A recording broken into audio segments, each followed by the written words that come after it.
Bonjour à toutes et à tous. Aujourd'hui, nous allons traiter du sujet des opérateurs. Alors, ça ne sera pas forcément spécifique à l'utilisation d'Anaconda, à Jupyter Notebook. On pourrait tout à fait utiliser IPython pour pouvoir appliquer ce qu'on va voir aujourd'hui, mais toujours dans l'état d'esprit de prendre en main vraiment uniquement Jupyter Notebook. Toutes les explications que je vous ai données, la présentation des opérateurs va s'effectuer à l'intérieur de Notebook. Alors j'ai préparé tout ça, le serveur web local est, euh, est, euh, est ouvert. Et donc, bon, alors il y a tout un tas d'opérations qui ont la même syntaxe que dans les autres langages de programmation. Donc on ne va pas s'éterniser dessus. Par exemple, si j'ai une longue ligne de calcul avec des multipliés, alors le multiplié c'est la touche étoile, le plus c'est la touche plus, le moins c'est la touche moins. Je peux effectuer des opérations entre parenthèses. Alors notez que l'outil d'autocomplétion crée la parenthèse fermante aussitôt que vous avez appuyez sur la touche de la parenthèse ouvrante. Et puis, bon, vous faites vos opérations à l'intérieur. Pour pouvoir avoir le résultat, vous cliquez sur Round Cell. Ça, ça permet d'effectuer la ligne d'instruction qui est dans votre cellule. Et nous avons un premier résultat. 10 plus 6, ça fait 16. 16 moins 103, ça fait bien moins 87. Voilà. La division, c'est aussi extrêmement classique.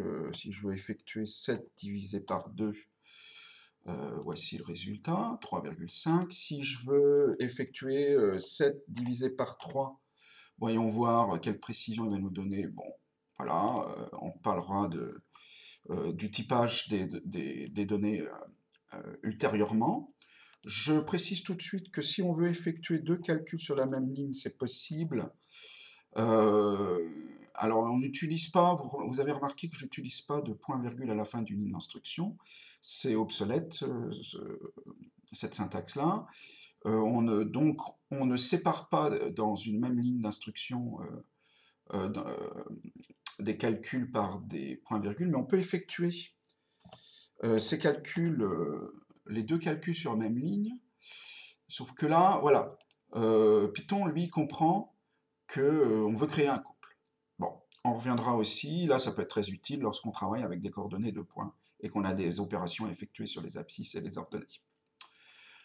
Ensuite, lorsque je souhaite obtenir le quotient de la division euclidienne d'un nombre entier par un autre, j'utilise le double slash.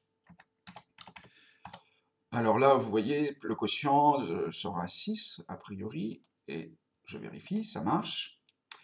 Si je veux le reste, c'est identique à un certain nombre d'autres langages de programmation, j'utilise le pourcentage. Donc là, bah, pour la même division euclidienne, pourcentage 5. Alors 6 fois 5, 30, normalement il devrait rester 4. Très bien. Alors ce qu'il faut savoir, c'est qu'en fait, le double slash, en fait, c'est bien le quotient de la division euclidienne lorsqu'il s'adresse à deux nombres entiers, mais en fait, c'est la partie entière, la fonction mathématique partie entière. Je vais la tester uniquement sur une situation. Moins 11 slash slash 3, alors là, ça fait moins 3, quelque chose, et la partie entière de moins 3, quelque chose, c'est moins 4. On va vérifier. Voilà, c'est le cas. Donc à retenir que en fait le double slash est surtout dans sa forme généralisée, c'est la partie entière. Une différence avec les autres langages, c'est la puissance. La puissance, on n'utilise pas la touche accent circonflexe pour l'utiliser, c'est 2 fois l'étoile du multiplié. Donc si je fais par exemple 2 puissance 5, on doit trouver 16 fois 2, 32. Ça marche. 2 puissance 5, 32. On va terminer par les opérateurs de comparaison. Bon, bah, ils sont très classiques. Par exemple, si j'écris la condition 2 inférieure à 5, normalement, il devrait me renvoyer true. Si j'écris que 3 est inférieur ou égal à 2, bah là, ça va pas être bon. Mais ça sera pas une erreur syntaxique, c'est parce que 3 n'est pas inférieur ou égal à 2.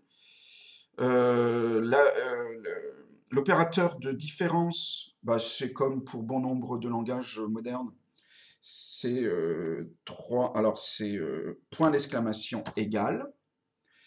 Est-ce que 3 est différent de 3? Bah, c'est false, parce que 3 est égal à 3.